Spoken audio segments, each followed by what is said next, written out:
Hello dear viewers, welcome back to your own YouTube channel.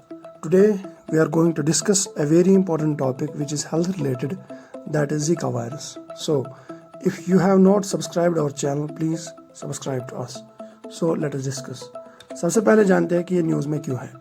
News में इसलिए है क्योंकि केरला में इस साल का पहला Zika virus positive patient report किया है और उसके रिलेटेड 13 पर्सन्स का जो सैंपल है वो भेजा गया है national institute of virology testing के लिए। ठीक है, बेसिकली ये जो जीका वायरस है ये एक आरएनए वायरस है, राइबोन्यूक्लिक एसिड, ये आरएनए वायरस है और ये फ्लेविवायरिडी फैमिली से बिलोंग करता है। फ्लेविवायरिडी एक वायरस की फैमिली है जिससे ये बिलोंग करता है। ठीक है, ये इस वायरस का स्ट्रक्चर है। अगर आपको डिटेल देखना है तो आप देख सकते हैं।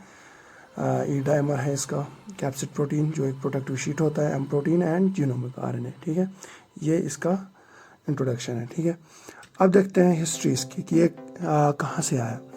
जीका वायरस सबसे पहले डिस्कवर हुआ था 1947 में और इसका नाम आया है जीका फॉरेस्ट में, जीका फॉरेस्ट से जो युगांडा में है।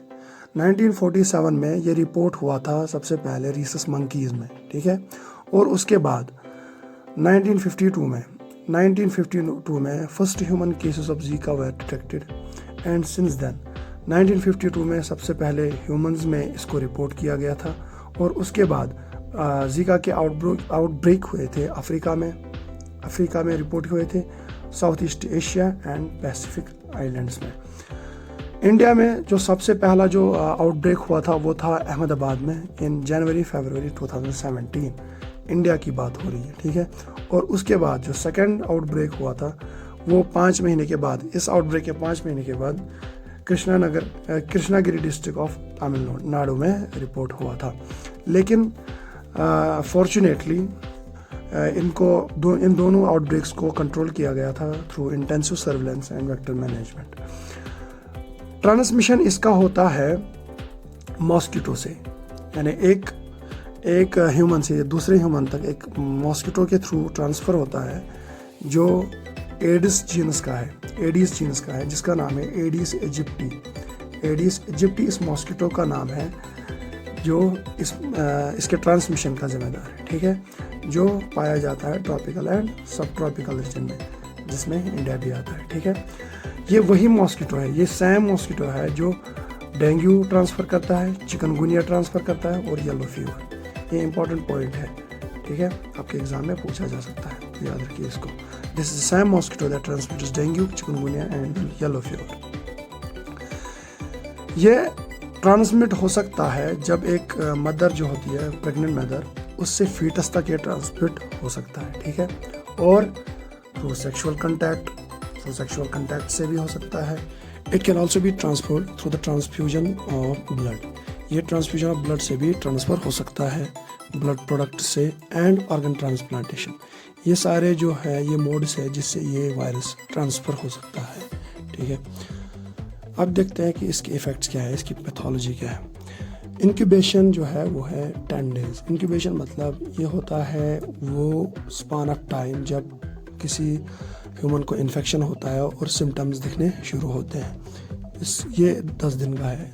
फॉर एग्जांपल इसका मतलब ये होता है कि 10 दिन के बाद पता चलता है कि इन्फेक्शन हो चुका है।